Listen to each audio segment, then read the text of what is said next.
नमस्कार, किस्सा यूपी का देख रहे हैं आप। मैं हूं आपके साथ सबा शाहिद शेख। उत्तर प्रदेश के मुरादाबाद से एक हैरान कर देने वाला मामला सामने आया है।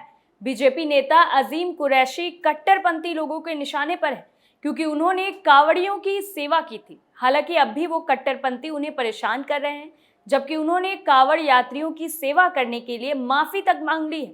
अब सोशल मीडिया पर अजीम कुरैशी के बाइकआउट को ऑडियो वायरल हो रहे हैं। अजीम कुरैशी का आरोप है कि आए दिन उन्हें कुछ लोग परेशान कर रहे हैं, जिसकी वजह से वो प्रदेश छोड़कर जाने की बात कर रहे हैं।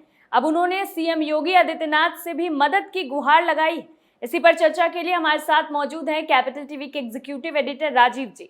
राजीव जी, बहुत बहुत स्वागत है आपका। धन्यवाद। आखिर कांवड़ियों से इतनी नफरत क्यों है इन कट्टरपंथियों को? देखिए, कांवड़ियों से नफरत नहीं है। ये जो मामला सामने आया है, ये उत्तर प्रदेश में राजनीतिक और सामाजिक स्तर पर जुड़े लोगों को सोचने पे मजबूर कर रहा है कि आखिरकार ये गंगा जमुनी संस्कृति की बात की जाती रही है। हमेशा से बोला जाता है हिंदुस्तान गंगा जमुनी संस्कृति। अब गंगा जमुनी संस्कृति क्या एक तरफ सिर्फ गंगा की बात हो या जमुना की बात हो, या दोनों के मिश्रण की बात हो? तुम मेरे लिए कुछ करो, मैं तुम्हारे लिए कुछ करूंगा।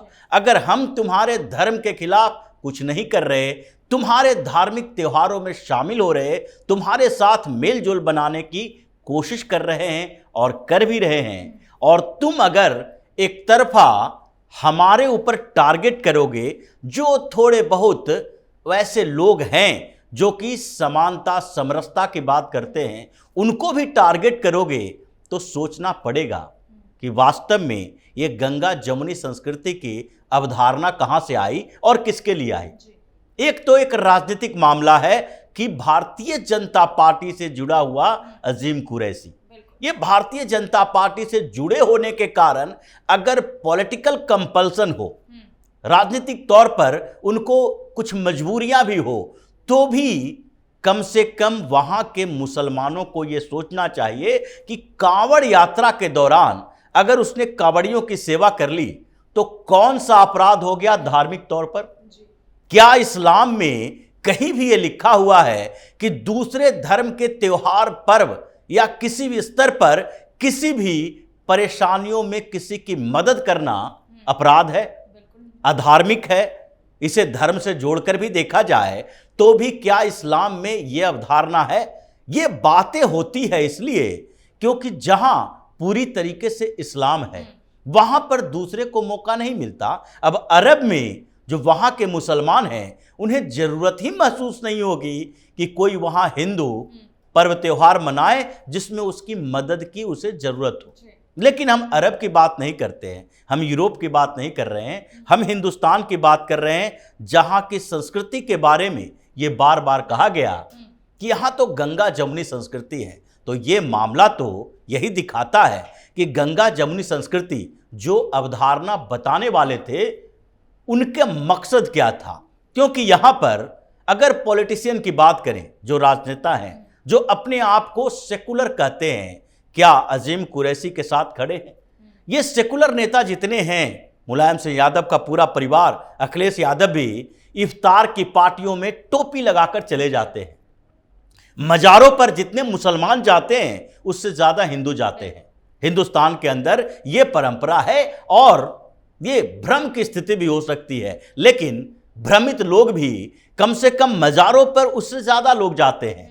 वहां पर ईद मनाने के लिए कोई ज्यादा रिस्ट्रिक्शन नहीं होती है, उससे मेल जोल पैदा करते हैं। लेकिन जब होली का समय आता है तो ऐड बनाया जाता है। ऐड क्या होता है? एक मुस्लिम लड़का, बच्चा जिसको धर्म के बारे में जानकारी नहीं है, जो धार्मिक रूढ़िवादिता को नहीं जानता है, लेकिन उस बच्चे के ऐड में क्या दिखाया जाता है? वो सफेद कपड़ा, कुर्ता पैजामा पहन के निकलता है, टोपी वगैरह लगा के निकलता है, और कोई उसके ऊपर रंग डाल देता है। रंग डालने से वो घबरा जाता है, लेकिन दूसरा बच्चा जो हिंदू का बच्चा है, वो फिर उस रंग डालने वाले को रोकता है कि नहीं नहीं, इसके ऊपर रंग मत डालो, ये नमाज अदा करने जा रहा है, इसका धर्म भ्रष्ट हो जाएगा।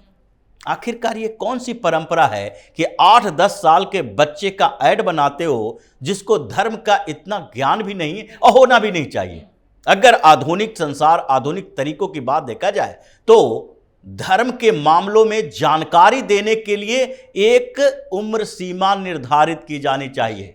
ये जो मदरसा कल्चर है या फिर जो धार्मिक कल्चर हर जगह पर है, वो तो कम से कम रोक लगानी चाहिए उन जगहों पर कि जब माइंड ही परिपक्व न हो, जब दिमाग विकसित नहीं हुआ हो, उस समय धर्म के अच्छे बुरी स्थितियों के बारे में उसे जानकारी कैसे होगी? जो तुम पढ़ाओगे वही उसके दिमाग में भर जाएगा। कम से कम परिपक्व होने दो। जिस तरीके से इस परिपक्वता के साथ यह बताया जाता है कि 18 साल के बाद आप वोट देने के अधिकारी होते हैं, पहले 21 साल की उम्र रखी गई थी, लेकिन राजीव गांधी के समय में एक संशोधन हुआ, 18 साल कर दिया गया। यह बताया जाता है कि आप 21 साल के बाद शादी करें। क्यों नहीं कहा जाता है कि जिस उम्र में जो करना है वो कर लो? क्यों नहीं जो अलग अलग एजुकेशन सिस्टम है उसमें बचपन में ही सारी एजुकेशन बता दिए जाते हैं? सामाजिक स्तर के, धार्मिक एजुकेशन के लिए भी यही है, लेकिन यहाँ कल्चर ही ऐसा है। और उस संस्कृति को डिस्ट्रॉय करने वाले, बर्बाद करने वाले इन लोगों पर अब सवाल उठना शुरू हुआ है कि होली के समय तुम ये ऐड बनाते हो तो क्या ईद के समय भी ऐड बनाते हो? ये जो संभावनाएं खत्म करने की बात हुई, उसी का नतीजा अजीम कुरैशी है। अजीम कुरैशी ने क्या किया? पहली बात तो यह है कि वो भारतीय जनता पार्टी के अल्पसंख्यक विंग का नेता है और उसने कांवड़ यात्रा के दौरान कांवड़ियों की सेवा की। अब इससे क्या उसके धर्म पर प्रभाव पड़ गया कि उसे माफी मांगनी पड़ी? पहली मजबूरी तो यही थी कि माफी मांगने की जरूरत क्यों पड़ी, वो माफी मांग लिया। उसके बाद भी ट्रोल हो रहा है। इसमें दो अवधारणाएं हैं। पहली बात तो यही है कि क्या वास्तव में कांवड़ यात्रा में पार्टिसिपेट करने के लिए या उस कांवड़ यात्रियों की सेवा करने के लिए उसे ट्रोल किया जा रहा है या उसे आधार बनाया जा रहा है? कारण दूसरा है कि भारतीय जनता पार्टी के साथ वो जुड़ा हुआ है। और अगर उत्तर प्रदेश में कोई मुसलमान भारतीय जनता पार्टी के साथ जुड़ता है तो विपक्षी पार्टियों को भी लगता है और आसपास के जो दूसरे मुसलमान पूरी तरीके से जो भारतीय जनता पार्टी से नफरत करते हैं, वो भी, उनको भी लगता है कि अब मुसलमान भी अगर सपोर्ट करने लगेगा तो ये भारतीय जनता पार्टी तो अविजित हो जाएगी, फिर इसे तो कोई हरा ही नहीं सकता। अभी एक मुसलमान है जो कम से कम 90% भारतीय जनता पार्टी के अगेंस्ट वोटिंग करता है। अब अजीम कुरैशी जो है उसके साथ यह भी हो सकता है कि कारण भारतीय जनता पार्टी का सपोर्ट हो और आधार जो धार्मिक आधार बनाया गया, ये तो आधार बनाया नहीं जा सकता कि तुम भारतीय जनता पार्टी में हो तो तुम्हारा विरोध करेंगे। एक आधार बनाया गया कि तुमने कांवड़ियों के साथ मेल जोल रखा, कांवड़ियों की सेवा की, तो तुम अब इस्लाम मानने के लायक नहीं रहे हो, तुम्हें बहिष्कार का सामना करना पड़ेगा। संविधान है, कानून है, व्यवस्थाएं हैं। आप एक व्यक्ति को इतना प्रताड़ित कर रहे हैं कि वो प्रदेश छोड़ने के लिए बात कर रहा है कि हम यहां से पलायन कर जाएंगे अगर हमें सहायता नहीं मिली। अब दूसरे स्तर पर हम सोचते हैं यही बात अगर अपोजिट हो जाए, अगर पूरे उत्तर प्रदेश में जो हिंदू हैं यही काम करना शुरू करें, जो पिछले दिनों नू हिंसा के बाद कुछ पंचायत हुई और उसमें कहा गया मुसलमानों का आर्थिक बहिष्कार किया जाएगा, सामाजिक बहिष्कार किया जाएगा, कानूनी तौर पर एक्शन लिया गया। दिल्ली पुलिस ने ये जो जंतर मंतर के पास रैली थी उस रैली को बंद करवा दिया, इसलिए कि आर्थिक बहिष्कार की बात हो रही थी। लेकिन शासन अपनी जगह है, समाज अपनी जगह है। समाज को आप रोक नहीं सकते अगर समाज के अंदर ये भावनाएं पैदा होने लगी तो। अगर उत्तर प्रदेश के हिंदू इसी आधार पर सोचना शुरू करें कि ये मुसलमानों में कट्टरपंथ बढ़ रहा है, ऐसे कहा जाता है, कहावत है, जौ के साथ घुन भी पीसा जाता है, तो इसलिए जब ऐसे मुद्दे उठते हैं तो ये नहीं कहा जा सकता कि ये अच्छे मुसलमान हैं, ये कट्टरपंथी मुसलमान हैं।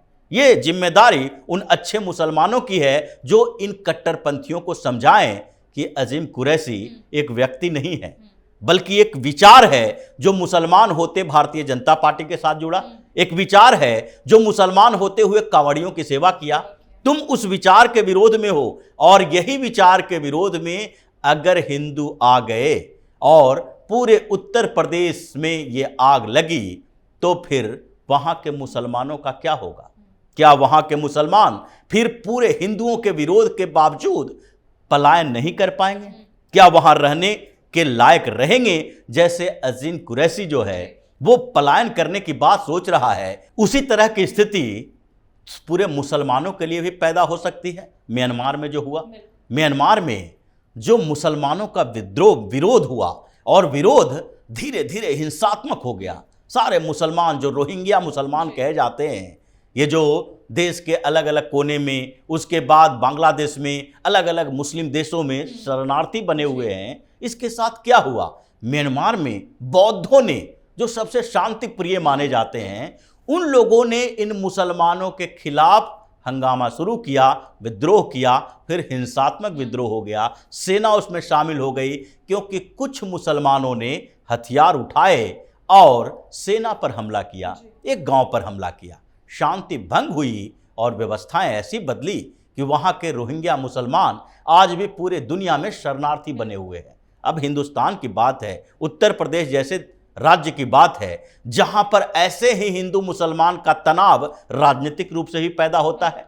अखिलेश यादव हों, योगी आदित्यनाथ हों, अखिलेश यादव बराबर आरोप लगाते हैं कि योगी आदित्यनाथ हिंदुत्व की राजनीति कर रहे हैं। अखिलेश यादव खुद भी इस बात के लिए जाने जाते हैं कि वो तुष्टीकरण की राजनीति करते हैं। मुलायम सिंह यादव ने कार सेवकों पर गोली चलवाई थी, ये मुद्दा अभी तक खत्म नहीं हुआ। सबके जहन में है कि आप कैसे हैं, वो कैसे हैं। राजनीतिक रूप से है, सामाजिक रूप से भी अगर इस तरह की बातें होने लगेगी और बहिष्कार होगा तो उत्तर प्रदेश के मुसलमानों को तो प्रदेश छोड़ना पड़ जाएगा।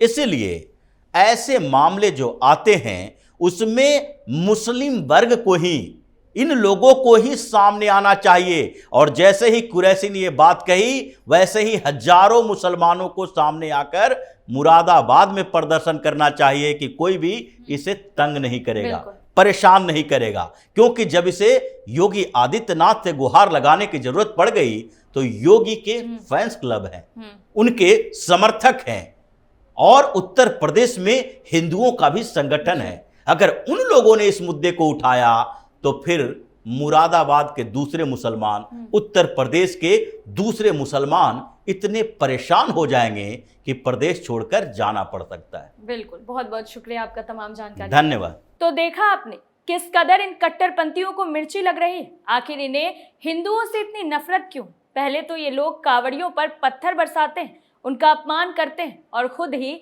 विक्टिम कार्ड खेलने लगते हैं। अगर कोई आगे आकर कांवड़ियों की मदद करता है तो भी इन्हें परेशानी होने लगती है। ये लोग उनके भी खिलाफ हो जाते हैं और उन्हें भी प्रताड़ित करने लगते हैं। हालांकि सीएम योगी को इन कट्टरपंथियों के खिलाफ ऐसी कार्रवाई करनी चाहिए कि इनकी अकल ठिकाने लग जाए। किस्सा यूपी का में फिलहाल के लिए इतना ही। देखते रहिए कैपिटल टीवी उत्तर प्रदेश। नमस्कार।